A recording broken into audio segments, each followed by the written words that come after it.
Hello and welcome to Happy Maths Hour, and it's all about education for life in the 21st century. It's about learning. Toni. Yes, we're going to be just chatting. This isn't specifically for teachers, it's for anybody who's interested in education.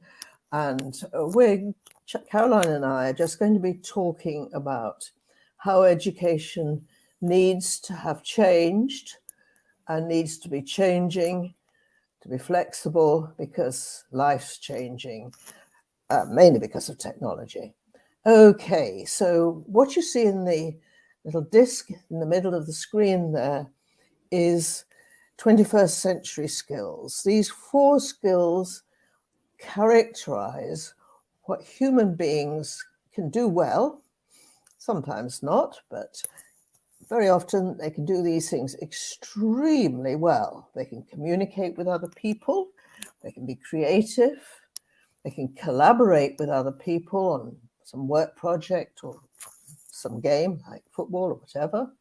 They can think critically. And these are important skills that machines are not quite so good at. And so this is where we win over machines. Machines do communicate, don't they, Caroline? But they very definitely communicate. This is the holy grail for the AI, for the artificial intelligence programmers, is to actually copy the way that humans process, but those things are what make us human. Yes, indeed. Okay, so let's move on. Now, the 21st century, just look at that picture of a factory floor. I can't see a single human being. Can you, Caroline? I can see lots of machines, lots of wires, stuff being manufactured, robots, no humans. There's 4 cars on the production line there, and clearly they're being assembled. This is what you call an assembly line. And those red and black things are clearly they're robots, and they're doing the sort of jobs that people used to do until not very long ago, actually. That's just one picture to show us, really make us think about how much the world is changing with technology. So in every sphere of human activity, technology is changing the world. That's why we're saying education needs to change. And knowledge of knowing facts and algorithms. Now, what algorithms are is routines, methods, if you like, but the same repeating the same method over and over again, so that you may be proficient, but actually people do those sorts of calculations without understanding what they're doing, and that is useless, really useless. But just knowledge of facts and algorithms, machines are superior and they replace people these days. So the sort of jobs that people used to do, there's no employment at doing those things, many things that people used to do. And as for knowledge of facts, we can look things up. So we do need to have the knowledge, but knowledge without understanding is pretty useless, so we can apply it. So the gold standard for 2022 and the future, that's for education, what it should offer is in gold there. What do you think about what's in gold there, Caroline? So motivation, you can't motivate a machine. You switch it on, you switch it off. If it's on, it goes. Whereas humans, the motivation is part of the creativity as well. It's you're motivated to learn, you're motivated to improve. Wanting to improve is an inherent part of a healthy human thinking process, and the ability to learn independently. Now, again, AI, artificial intelligence, is working on, yes, and they do. The computers and programs learn independently, but when humans learn independently, real magic can happen and huge developments can happen. And that's what education wants to be nurturing. And then a commitment to lifelong learning, that is something that if the result of the education system, if when a human comes out of the education system, they have a burning desire to continue lifelong learning, that is a successful education for them. Well, the thing is that it was very different when I was a child, but now, I mean, there's the teacher isn't in the classroom, isn't, and parents and adults are not the source of all knowledge. No, they are certainly not. And even reference books in a library, you can so easily look things up on search and do Google search and find information on the computer, and you can just go on and find out more and more. I mean, some of it's false. false you have news. You have to use that critical thinking to assess what you're reading and figure out whether it is fake news or if it is genuine, and you do your own research in other areas, speak to knowledgeable people. So it's that critical thinking can help you process what you discover on Google. But the way we learn is actually, when we use, say, our phone or a computer, is interesting, actually. If we want to do something, we try it. And if that doesn't work, we try something else. And we keep trying, failing until we have success. And if we can't succeed, we ask somebody else. And, that's how we learn. Well, there's so much to learn. I mean, when you buy a new appliance in the kitchen, a new cooker or something, or new TV, the controls are different and there's a challenge in that. So that's why we have to be able to learn. And we can actually take a cue from the way we learn when we're experimenting with a new a new skill or something we want to do.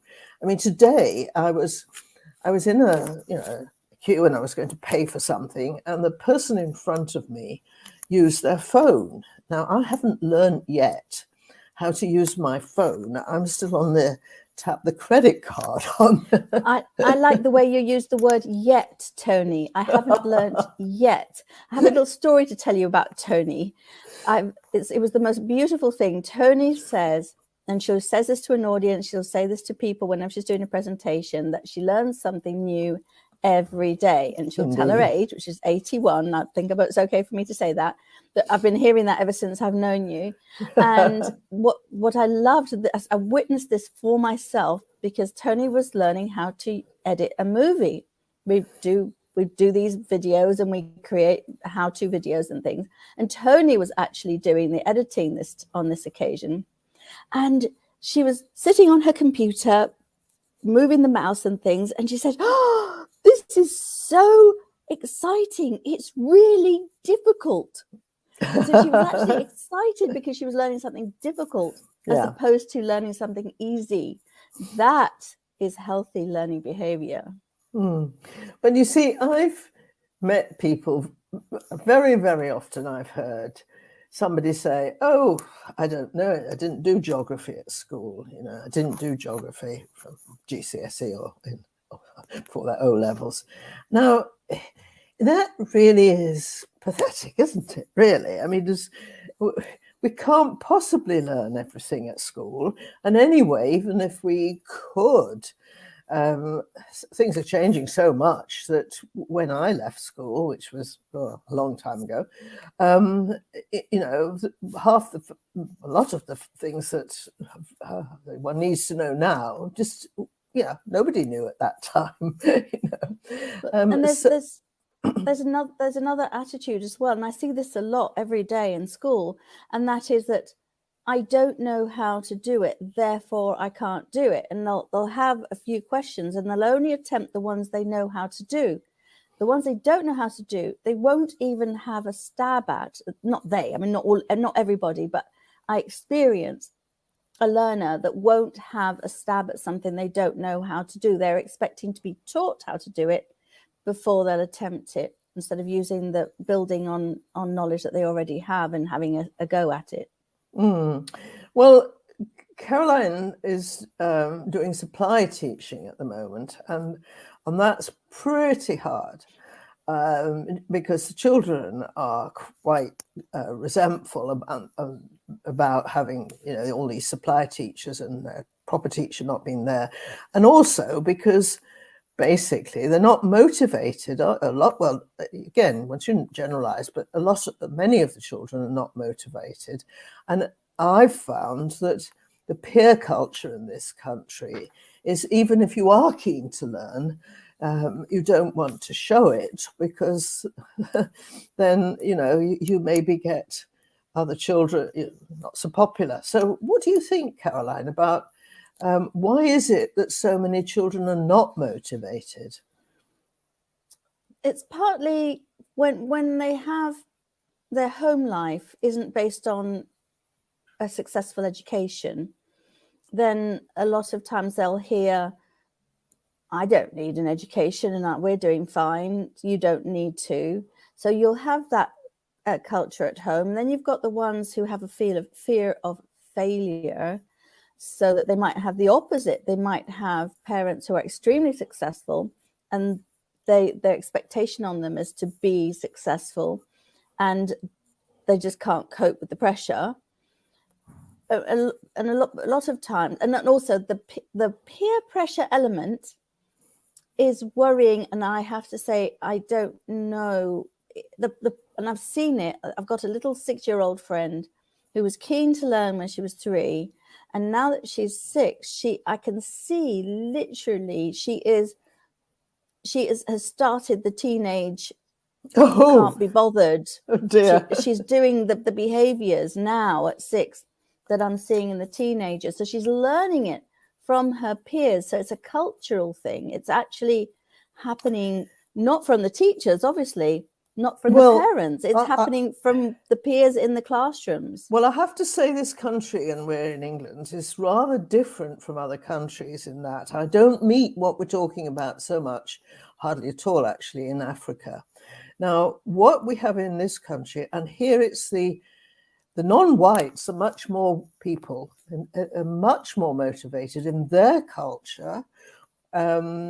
Very often they're much more motivated to learn, and it's I'm afraid in England the problem is with the whites, isn't it, Caroline? It's the immigrants. The immigrants tend to be motivated to learn because the parents are pushing their children to learn and to take advantage of they've gone through difficulties and trauma, they've left their home, and it's not so much it's about it, because this also works for Eastern Europeans. It's everybody that's come to the UK to have a better life, or they want their children to get a good education, so they are pushing for it.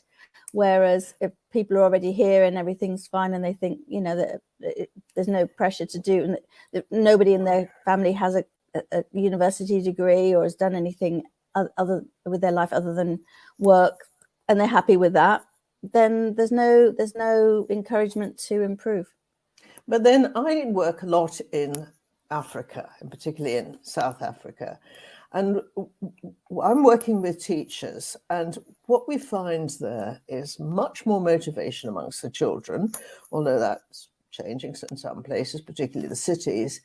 And my motivation, my personal motivation in doing what I do, is because when I see poverty, and if you haven't seen poverty in one of these countries in Africa or in India, say, then you hardly know what poverty is. We think we know what poverty is in this country, but really I'm talking about a really much more serious situation. And I see education as an opportunity for young people to escape the poverty trap, because it is a matter of whether they can get a job and what sort of job they can get in adult life. But one is needing this ability to learn for other things too, other aspects of life, and not just to get a job. So, well, let's move on, because I think we've got more to talk about. So what we want our young people to learn, as well as the subject, or the subjects? Well, generic competences and skills. So they are competences and skills that apply in life in general and in whatever we learn. So first of all, there's Toni said, just so, because when I first heard the term generic competencies, I kind of had to ask again, and you've just said it, I'm going to say it again, it's life skills, effectively, skills that you learn through education that you use throughout the whole of your life. Absolutely. And competencies is slightly different from skills. I mean, competence means you can do something, but not necessarily you can do it brilliantly, or maybe it's something that's, it's just something you do. Whereas skills, you can be outstanding at skills. I'm not sure. There's a subtle difference between. They're very similar, those two ideas.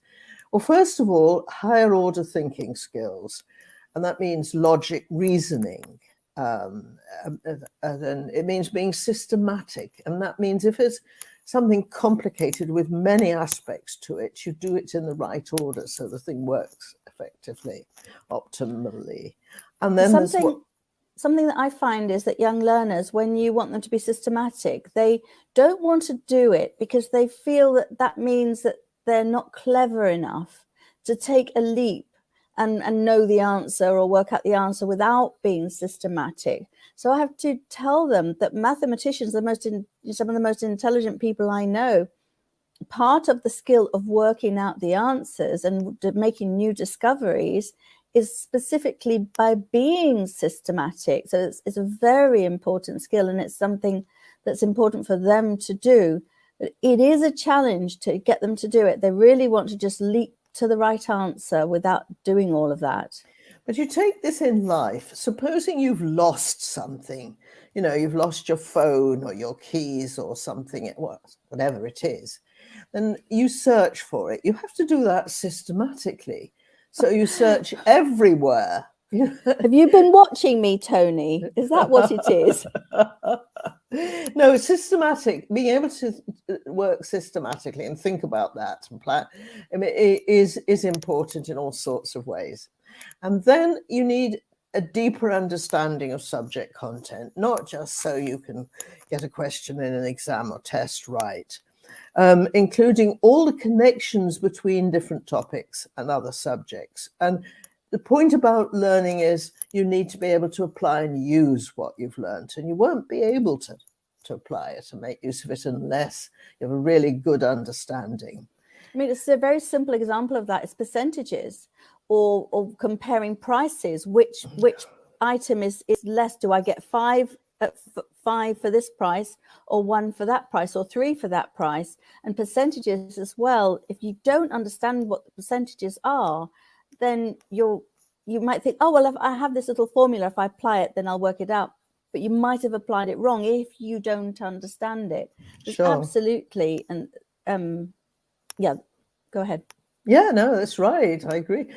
Then there's collaborative teamworking skills.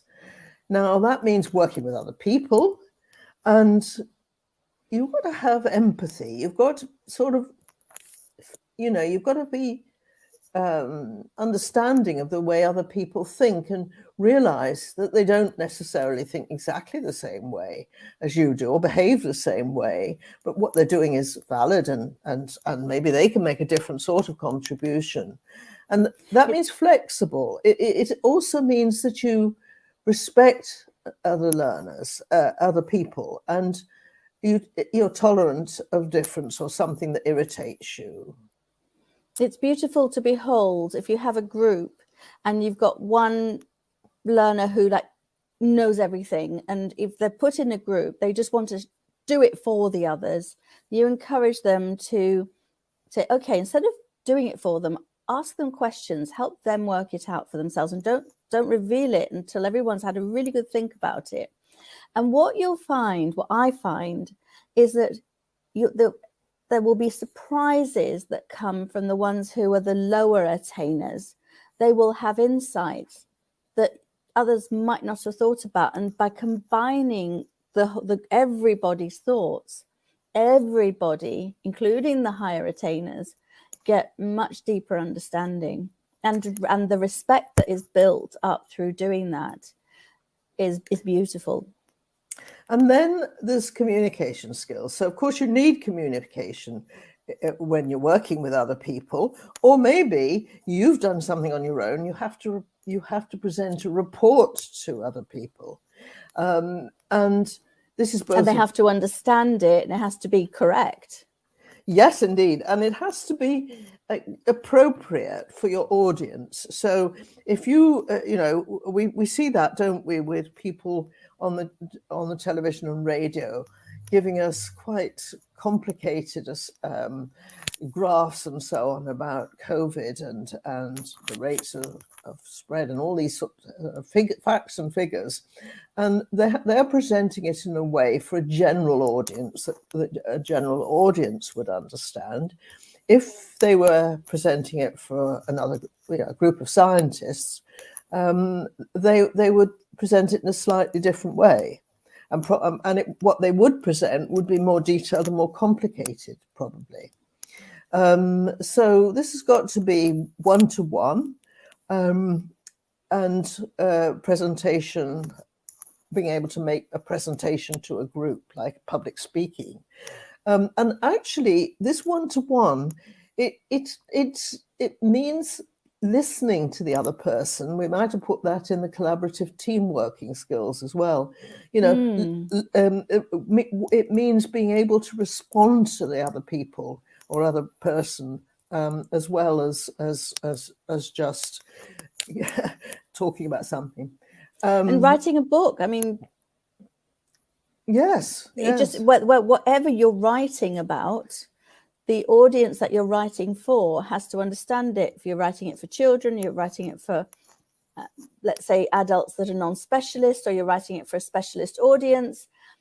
What you say and the way you say it, the communication skills, is you really have to think about it, and they have to want to read and be able to understand what you're conveying. One of my daughters is a social worker, and the reports she writes every day are hugely important on her client, what she's done for her clients, what their needs are, and what she's done for them.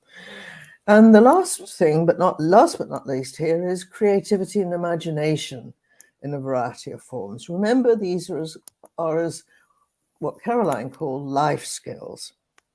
So I'm involved, Caroline and I are most interested in teaching mathematics, but this applies whatever students, both young people and adults, are learning. These are skills, or just learning something that is part of your leisure activities. These are skills that come into life. And the better that you get with the skill, let's say take art, say painting, the better you get and the more skills you have, the more flexibility you have as a painter, the more creative you can be. And then you think, well, what if I want to maybe do some sculptures as well? What you learn from being a sculptor, you can then take back and use in your paintings, and you get more and more insights as you go. And then the other, it's a word that's used a lot in mathematics, but it's useful in everything, and that is visualization. Now, I'm a balloon artist among some of my skills, and one of the things I can do is someone can ask me for something to make out of a balloon, and I usually haven't made it before, and I'll scrunch up my face and I'll visualize the thing. I might have to look at a picture, but then what I'm doing while I'm scrunching up my face, and they go, "Are you all right?" I'm like, "Oh yes, I'm fine. I'm just visualizing." And that's my habit is to scrunch up my face, and I'm actually processing how I'm going to make it. Yes. And so I'm visualizing the process of making this thing that I have never made before. So I might make it once and it might come out looking like a thing. and then like a nondescript thing.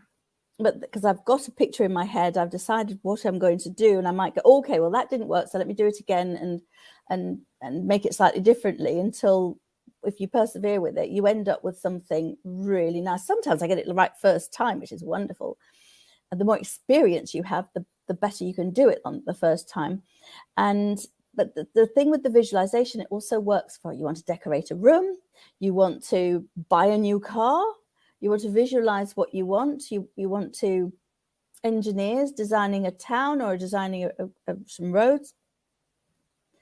The visualization comes into everything. And another thing about creativity, which is sort of something that we're used to doing every day pretty much, is using our phones and taking pictures. And I do not mean selfies. I'm really tired of seeing people's selfies. But actually, excuse me, sorry, Tony. I'm sorry. Excuse me. Oh, sorry. Was I interrupting? Go ahead. No, what I mean is, you can be very creative with your phone, the sort of pictures you take, and it's easy, isn't it? So photography is, of course, a skill, but actually we can do a lot with our phones. What about this cartoon?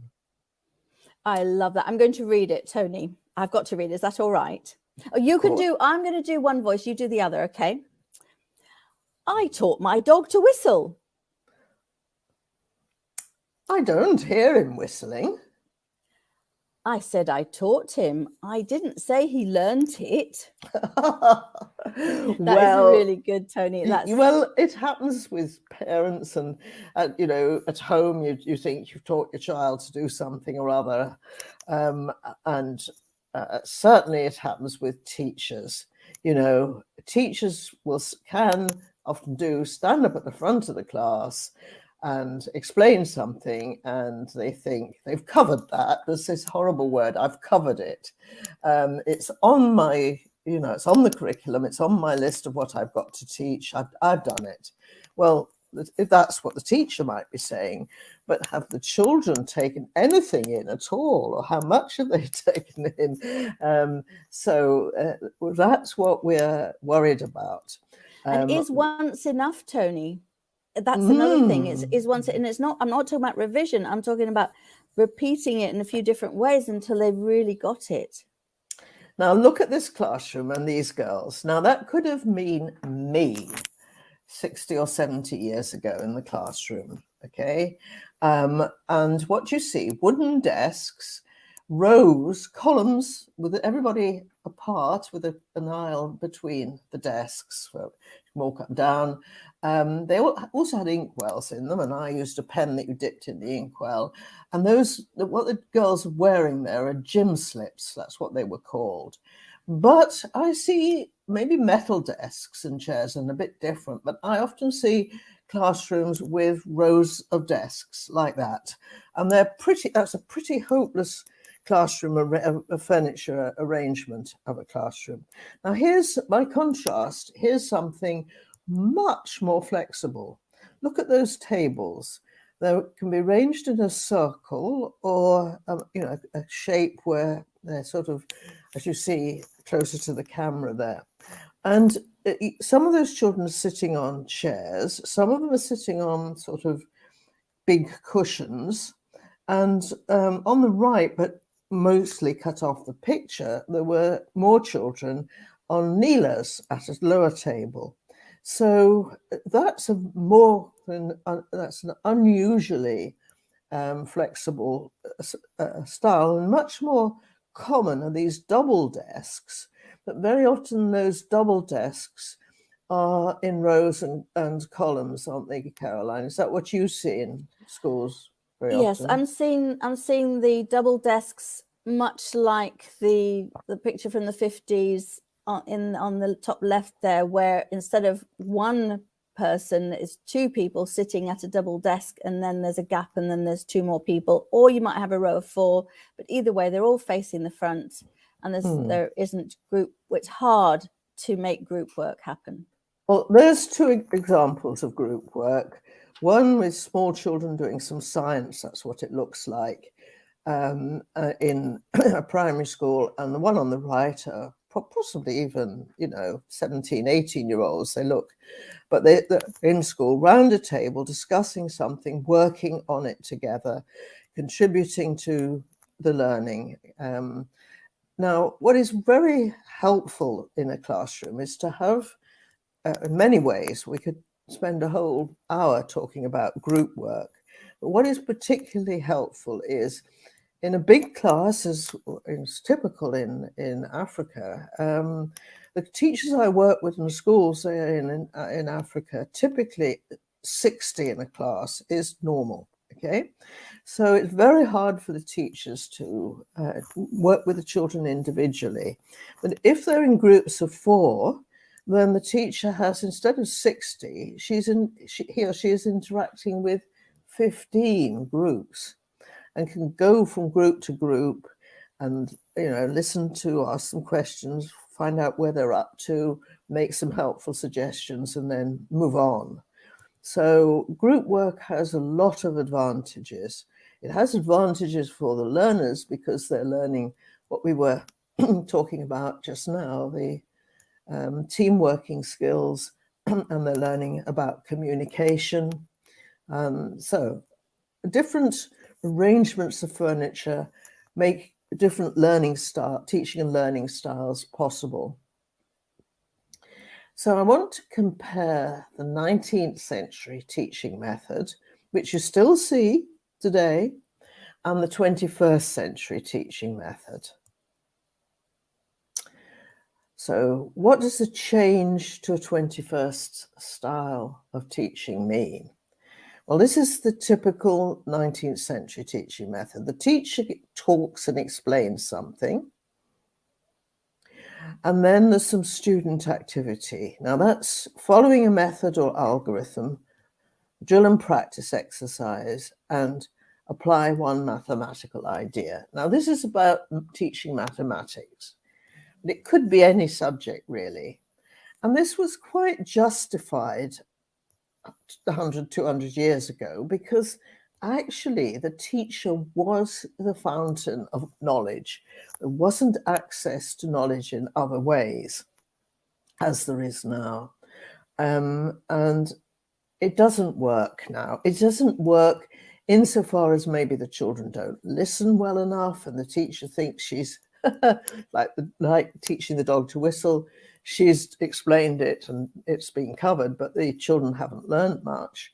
And it just doesn't work because it doesn't help the learners to develop the skills and the ability to learn independently. And So another example would be, let's say, geography. So the teacher might cover a whole aspect, maybe geology, something about rocks, and then the learners would then make some notes, draw a picture perhaps, and then an exercise might be, okay, now look in the book and answer these questions, rather than have discussions and have some independent learning leading to more interest in the subject. Yes. and curiosity. Well, let's look at what we're proposing now should be the 21st century teaching method. In most lessons, it doesn't always apply. The lesson should start with student activity. Occasionally, teacher activity is appropriate, necessary, but more often than not, we're suggesting lessons should start with student activity. Now that means mathematical thinking or critical thinking, whatever the subject, using what they know, trying out new ideas, making conjectures and testing out those ideas to see if they're right, see if they work. Again, that's with mathematics, but with any other subject, it would work in a similar way. You could say, okay, we're going to learn about this aspect of history. So the first assignment could be is go and investigate and find out what you can find out for yourselves in working groups, and find out and ask questions, figure out some background, what else is happening in the world at the same time as this is happening in history, get some real depth going on, and then everyone come together and continue. You might, though, be conjecturing even in a subject like history. You may say, Mhm. well, supposing we were having a meal, I think we'd be eating, and then you might make a description of what you think somebody in Tudor times might have, had for dinner. And that would Yeah, you depend can. whether they were rich or poor, for example. And then you could try and find out if what you were supposing would be the case, whether it's true or not. That's the testing. So it doesn't just apply to maths. No, totally. And with history, for example, I mean, there's so much you could do. I mean, I'm just using history as an example because we're specifically using mathematics with the slideshow. But I find history is brilliant because you can think, okay, what else is happening in that history timeline? And what were your ancestors doing? Where were they? What were they doing? What was happening with your ancestry in that same time frame? And as you say, what were they eating? How were they traveling? What were their difficulties? Obviously, they survived because you're here. There's so many possibilities in all subjects. Well, but you can also ask Granny, because I'm regretting now there are people I knew, and I didn't ask them about their experiences in the First World War or the Second World War.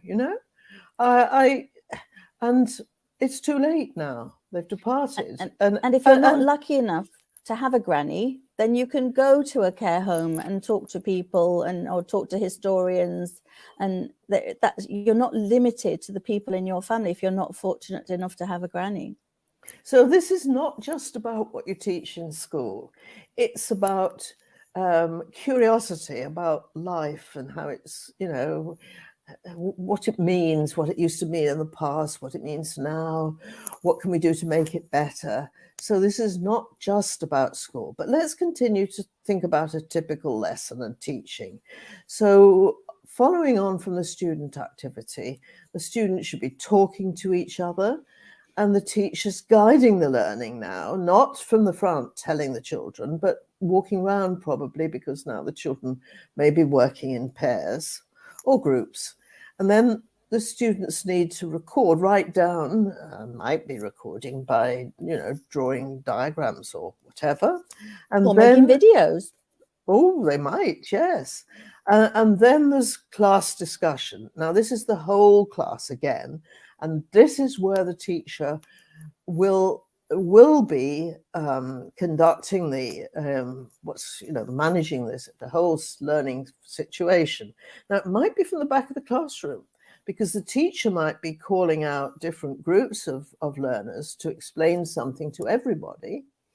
And then the teacher will be giving an explanation, which might be quite similar in some respects to the teacher talk that I've indicated for the 19th century teaching method.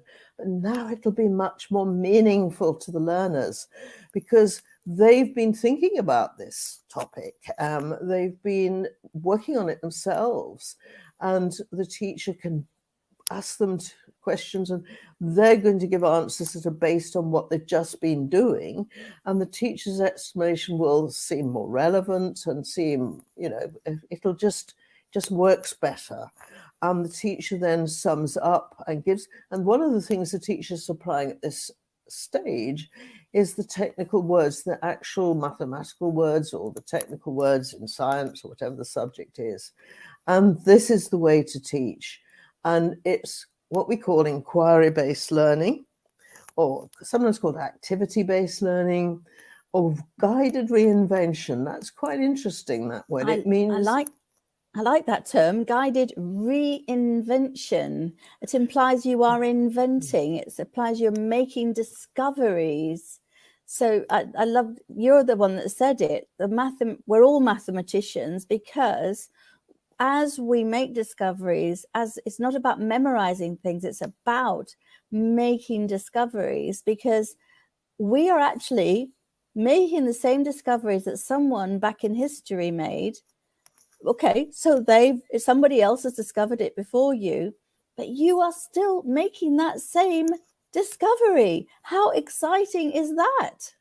But it's new to you, you see. Exactly. You're finding it out, and you're discovering it because it's new to you. Nobody so teachers spoils it, actually, if they tell the children first. I mean, take Pythagoras' theorem, for example. We won't go into the detail of Pythagoras' theorem. It doesn't matter if you don't remember what it is.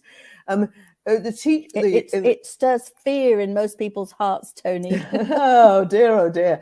Well, typically the teacher will have explained it and told them why it works, and then they will have used it. Okay, and if they've used it right, they'll have got the correct answer and a tick in the test. But they may not have understood. But the way I teach to Pythagoras' theorem, the children do a jigsaw first, and then they think about the jigsaw and why the pieces fit together in the way they do. It's a jigsaw with triangles and squares, and from that they get their Pythagoras' theorem. Now, at the end of the lesson that we've just been talking about, the teacher needs to get answers from the members of the class and wants to have everybody, not just one or two people, not just a few, but everybody answering. And also at the beginning of a lesson, sometimes the teacher can use one of these methods just to assess, if she doesn't know, how much the children know about that topic, of the fundamentals that underlie the topic and are needed if they're going to be able to get on with what's new today. So these are three methods of the teacher getting everybody to answer. The one on the top left there is, well, what I call showboard. So you see the children have written something large, written with large writing on these boards, and they're holding them up, and everybody's got to hold one up when the teacher asks them to show, to hold up their showboard with an answer that the teacher can see. So the teacher can take a few minutes to look around the class and see what their answers are. And she can, say, John here has given this answer and Karen has given that answer. And she wants to repeat the answers.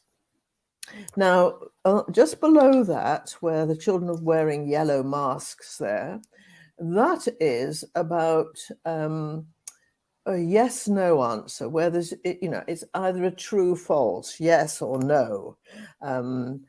Is it this or is it that? Thumbs up for this, thumbs down for that. And so you see those children, the one right at the very front is doing a thumbs down. And you can see that the teacher can insist that everybody answers and participates. And then on the right, this is a question of the teacher's asked a question, or maybe it's written on the board, and gives four possible answers. Is it answer number one? Well, if so, if you think that, you put up one finger. Is it answer number two? If you think that, you put up two fingers. Is it answer three? If you think it's three, you put up three fingers, and you put up four fingers for answer four. Now, if you look at that, you will see that some children have got one finger up, some children have got two. I can see some fours. I don't actually see any threes, but there are probably some. I see something of everything. Yeah. Yes.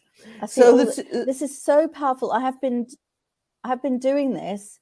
I haven't had the luxury of the little boards yet. I'm actually going to create my own. I'm going to laminate my own and take them in, because it's not so easy to.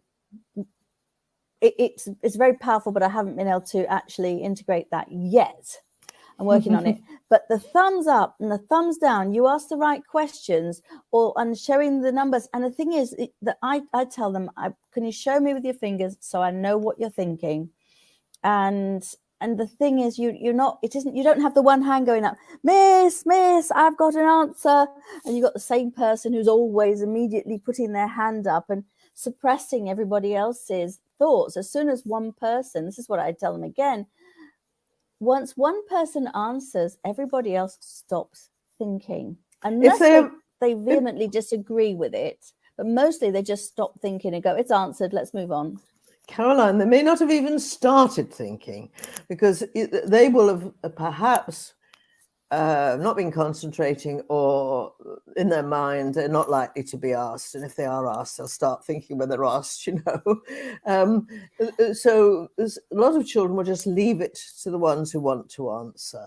And the ones who always answer. And yeah. The thing that I have seen is exactly what you've just said, that everyone will be putting a few of them will be putting up 1, 2 fingers, and then you'll say, I need an answer from everybody, and somebody's head will come up and go, what was the question?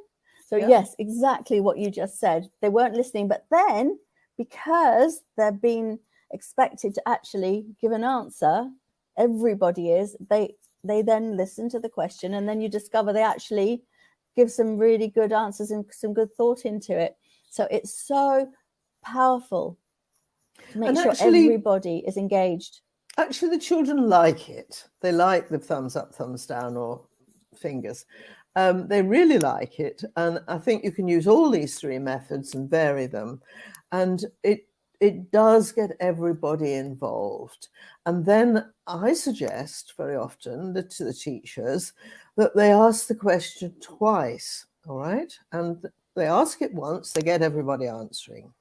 And then they ask, supposing it's a thumbs up, thumbs down, they ask one of the learners who gave their thumbs up to explain why they gave that answer, all right? And then they ask somebody who had their thumbs down, why did you give that answer?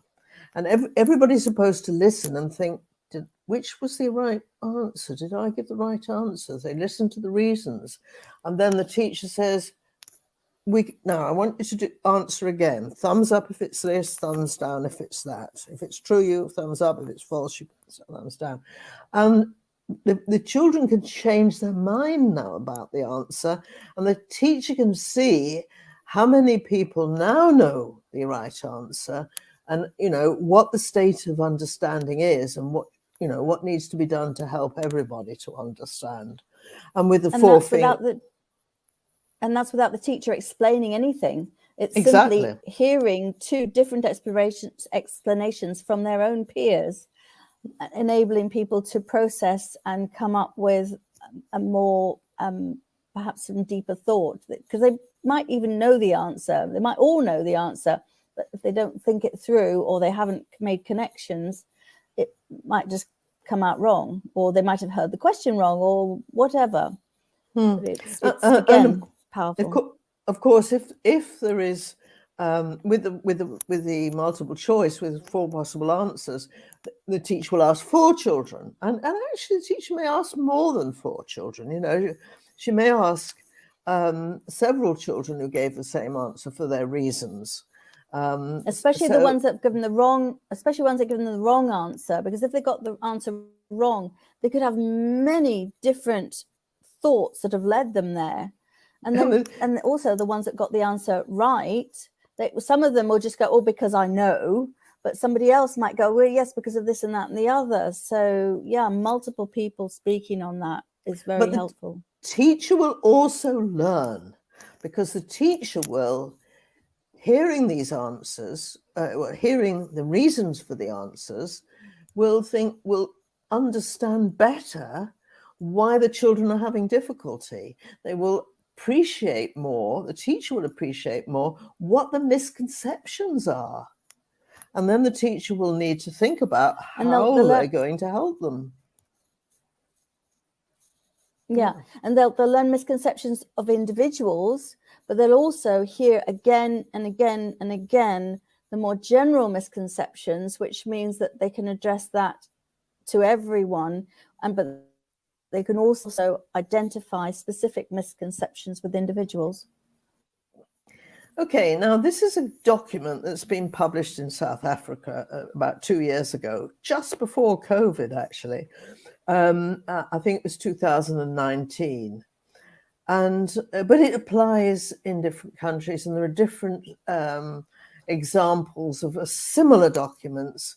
For example, in Rwanda, their national curriculum calls very, very clearly for teaching for these competences and skills we were talking about earlier. And And this applies in this country. What we see here applies in this country too. I like this diagram. It comes out of this document, which is called Teaching Mathematics for Understanding, and I stress understanding, making sense of the ideas. Now, this can apply to other subjects. This diagram can apply to other subjects as well.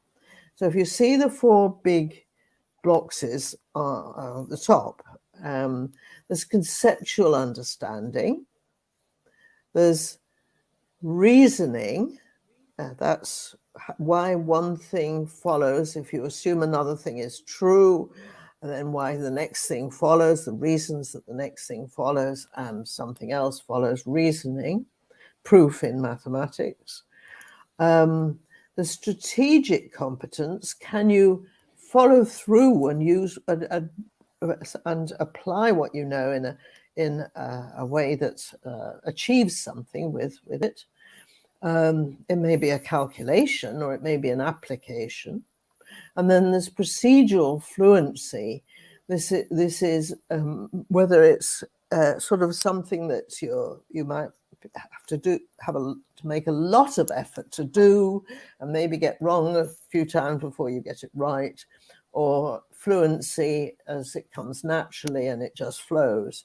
And fluency is a word that we often use in respect of speaking in a foreign language, but it's something that applies to learning and carrying out different applications. Sorry, Caroline.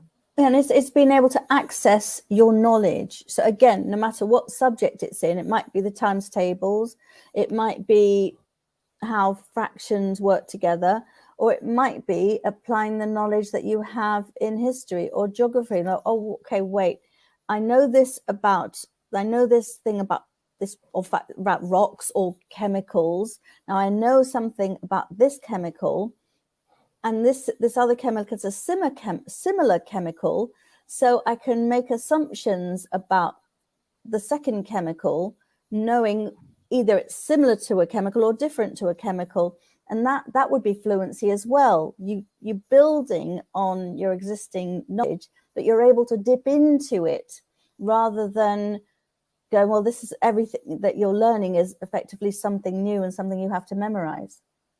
Now you see the arrows at the top, that they show how each one of these is connected to and leads to the other. So, but everything's connected to everything else. Now, in the bottom, you see the large letters, learning-centered classroom. And on the previous diagram with the 19th century teaching, we had a teacher-centered classroom. You might call this a learner-centered classroom, as opposed to a teacher-centered classroom. And around the edge, it might be a little difficult for you to read, and we don't want to spend a lot of time talking about each individual box there and white boxes and what's in them. But some of them are to do with what the children or learners are doing, like active learning rather than just listening, making sense of the topic, problem solving, justifying answers. That means giving explanations, applying the subject in context, different context perhaps. Now, those are things that the children are going to be engaged in, the learners. But then you come on round, you've got things like addressing learners' errors. Well, it might be the children that realize that they've made a mistake and pay attention to that and do something about it themselves. Or that wonderful spot the mistake activity that you do, where you put all the mistakes together and hand those back to the learners, and they've got to identify the other mistakes that have been made within the class. I mean, what a great way of working out errors and working it out independently of the teacher, or with the teacher's guidance. But yeah. And the next one here is assessment. Now, it can be self-assessment for a reason. You want to know whether this was right and you can move on, or whether it wasn't right. You can work often work out for yourself whether it was right or not, or whether you want to do better, could do better, or it can be assessment by the teacher. And the assessment can be for the purpose of making a report, or it can be just what we call formative assessment, so that it's like the diagnosis when you've got some symptoms and you want a cure, and so you ask for a diagnosis. Well, the doctor has to assess what you told him and see what he or she thinks is what's wrong and what to do about it. So let's move on. And this is a slide about what Aimsec, my organization, has to offer for teaching and learning in school and at home. So there's a website which we call Aiming High. It's a teacher network. It's for teachers, and it provides a lot of resources that they can give to their learners, a lot of activities that the children can use in the sort of lesson that we've been talking about. And then there's what we call daily starters, and that's on the Aimsec Facebook page, and there's the link for it. And they are linked to whole learning packs on the Aiming High website. And then there is... All these links, by the way, are in the description. And then there's our Happy Maths Hour today, which is put onto YouTube. And then there's workshops, which Caroline and I do once a month, with ideas for lessons and home learning as well. And we provide what we call an inclusion and home learning guide, which you find on Aimsec, on the Aiming High network. But you will find recordings of today's chat, Happy Maths Hour, and lots of other videos. And now here's 3 examples of 3 different activities. One's called handshakes.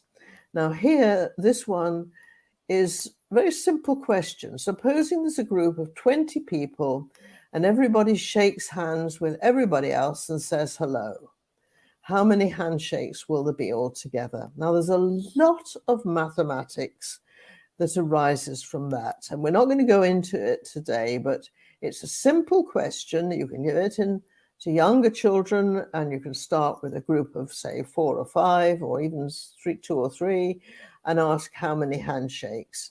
And these are one-to-one greetings. So because of COVID, we called it all bows. So you can bow, and that's, social distancing.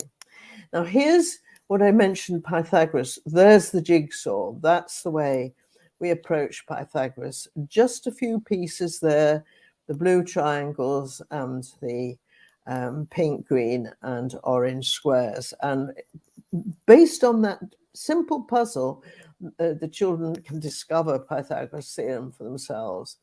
Now, the last one is about probability, learning what chance you really have to win a prize if you buy a ticket in a national lottery.